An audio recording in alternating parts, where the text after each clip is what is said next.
Hi viewers, welcome to ಬೃಂದಾವನ. ಇವತ್ತು ಇನ್ಸ್ಟೆಂಟಾಗಿ tea masala powder ಜೊತೆಗೆ tea ಮಾಡೋದು ತೋರಿಸ್ತಾ ಇದ್ದೀನಿ. ಇದಕ್ಕೆ ಬೇಕಾಗಿರುವಂಥ ಇಂಗ್ರೀಡಿಯೆಂಟ್ಸ್: ಅರ್ಧ ಕಪ್ನಷ್ಟು ಶುಂಠಿನ ಕುಟ್ಟಿ ಪುಡಿ ಮಾಡ್ಕೊಂಡು ತೊಗೊಂಡಿದ್ದೀನಿ. ನೀವು ಶುಂಠಿನೇ ತೊಗೊಂಡು ಎಲ್ಲ ಇಂಗ್ರೀಡಿಯೆಂಟ್ಸ್ ಜೊತೆಗೆ ಸೇರಿಸ್ಕೊಂಡು ಮಿಕ್ಸಿ ಸಹ ಮಾಡ್ಕೋಬೋದು. ಕೆಲವೊಮ್ಮೆ ಬೇಗ ನುರಿಯಲ್ಲ ಮತ್ತು ಮಿಕ್ಸಿ ಕೂಡ ಹಾಳಾಗೋ ಚಾನ್ಸಸ್ ಇರುತ್ತೆ. ಅದಕ್ಕೆ ಕುಟಾಣಿದ್ರೆ ಒಳ್ಕಲಿದ್ರೆ ಕುಟ್ಟಿ ಪುಡಿ ಮಾಡಿಕೊಂಡು ಅರ್ಧ ಕಪ್ನಷ್ಟು ತೊಗೊಳ್ಳಿ. ಹಾಗೆ 1 ಟೇಬಲ್ ಸ್ಪೂನಷ್ಟು ಏಲಕ್ಕಿ ತೊಗೊಂಡಿದ್ದೀನಿ, 22 ಪೀಸ್ ಇದೆ. ಅರ್ಧ ಟೇಬಲ್ ಸ್ಪೂನಷ್ಟು ಕಾಳು ಮೆಣಸು ತೊಗೊಂಡಿದ್ದೀನಿ, 35ರಿಂದ 40 ಇದೆ. 1 ಟೀ ಸ್ಪೂನಷ್ಟು ಲವಂಗ ತೊಗೊಂಡಿದ್ದೀನಿ, 18ರಿಂದ 20 ಇದೆ.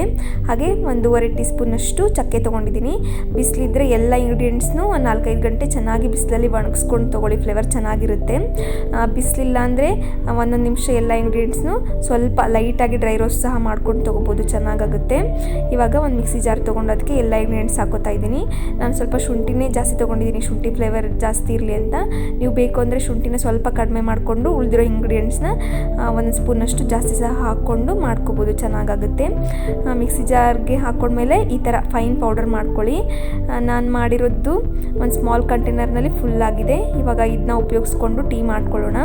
ಗ್ಯಾಸ್ ಆನ್ ಮಾಡಿಕೊಂಡು ಪಾತ್ರೆ ಇಟ್ಕೊಂಡು ಅದಕ್ಕೆ ಸಣ್ಣ ಲೋಟದಲ್ಲಿ 1.5 ಲೋಟದಷ್ಟು ನೀರು ಹಾಕ್ತಾಯಿದ್ದೀನಿ. ನಾನಿಲ್ಲಿ 2.5 ಕಪ್ ಕ್ವಾಂಟಿಟಿಗೆ ಮಾಡ್ತಾಯಿದ್ದೀನಿ ಟೀನ. 1/4 ಟೀ ಸ್ಪೂನಷ್ಟು ಟೀ ಪುಡಿ ಹಾಕ್ತಾಯಿದ್ದೀನಿ ಮತ್ತು 3 ಟೀ ಸ್ಪೂನಷ್ಟು ಸಕ್ಕರೆ ಹಾಕ್ಕೋತಾ ಇದ್ದೀನಿ. ನೀವು ಟೇಸ್ಟ್ಗೆ ತಕ್ಕಷ್ಟು ಸಕ್ಕರೆ ಮತ್ತು ಟೀ ಪುಡಿ ಕ್ವಾಂಟಿಟಿನ ಹೆಚ್ಚು ಕಡಿಮೆ ಮಾಡ್ಕೋಬೋದು.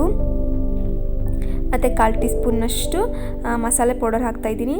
ಮೈಲ್ಡಾಗಿ ಬೇಕು ಅಂದರೆ ಇಷ್ಟೇ ಹಾಕ್ಕೊಳ್ಳಿ. ಸ್ವಲ್ಪ ಸ್ಟ್ರಾಂಗ್ ಆಗಿರಬೇಕು, ಎಕ್ಸ್ಟ್ರಾ ಫ್ಲೇವರ್ ಬೇಕು ಅಂದರೆ 1/4 ಟೀ ಸ್ಪೂನ್ಕಿನ ಮೇಲೆ ಇನ್ನು ಸ್ವಲ್ಪ ಜಾಸ್ತಿ ಹಾಕ್ಕೊಂಡು ಮಾಡ್ಕೊಳ್ಳಿ. ಸ್ವಲ್ಪ ಕ್ವಾಂಟಿಟಿ ಎಲ್ಲ ನಾನು ಇದನ್ನ 1-1.5 ನಿಮಿಷ ಕುದಿಸ್ಕೊತಾ ಇದ್ದೀನಿ. ನೀವು ಜಾಸ್ತಿ ಮಾಡೋದಾದರೆ ಇನ್ನೊಂದು 2-3 ನಿಮಿಷ ಜಾಸ್ತಿ ಕುದಿಸ್ಕೋಬೋದು. 1-1.5 ನಿಮಿಷ ಕುದಿಸ್ಕೊಳ್ಳಿ. ಹಾಲು ಹಾಕಿದ್ಮೇಲೆ ಮತ್ತೆ ಕುದಿಸ್ಕೋಬೇಕಾಗುತ್ತೆ.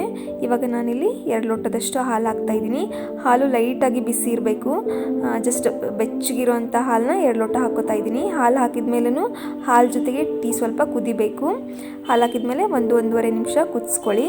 ಕುದಿಸ್ಕೊಂಡ್ಮೇಲೆ ಗ್ಯಾಸ್ ಆಫ್ ಮಾಡಿಕೊಂಡು ಕಪ್ಗೆ ಸೋಸ್ಕೊಂಡ್ರೆ ಮಸಾಲ ಟೀ ರೆಡಿಯಾಗುತ್ತೆ. ಮಳೆಗಾಲ ಚಳಿಗಾಲದಲ್ಲಿ ಚೆನ್ನಾಗಿರುತ್ತೆ ಈ ಮಸಾಲ ಟೀ. ನೆಗಡಿ ಕೆಮ್ಮು ಬಂದಾಗ ಸ್ವಲ್ಪ ಬೇಗ ರಿಲೀಫ್ ಅನಿಸುತ್ತೆ ಈ ಟೀ ಮಾಡ್ಕೊಂಡು ಕುಡಿದ್ರೆ. ತುಂಬ ಹೆಲ್ದಿ ಕೂಡ ಹೌದು ಇದು. ನೀವು ಇದನ್ನ ಒಮ್ಮೆ ಟ್ರೈ ಮಾಡಿ ಹೇಗಿತ್ತು ಅಂತ ಕಮೆಂಟ್ ಮಾಡಿ ತಿಳಿಸಿ. ಬೇರೆ ರೆಸಿಪೀಸ್ಗೆ ಬೃಂದಾವನ ಚಾನಲ್ನ ಸಬ್ಸ್ಕ್ರೈಬ್ ಆಗಿ. Thank you.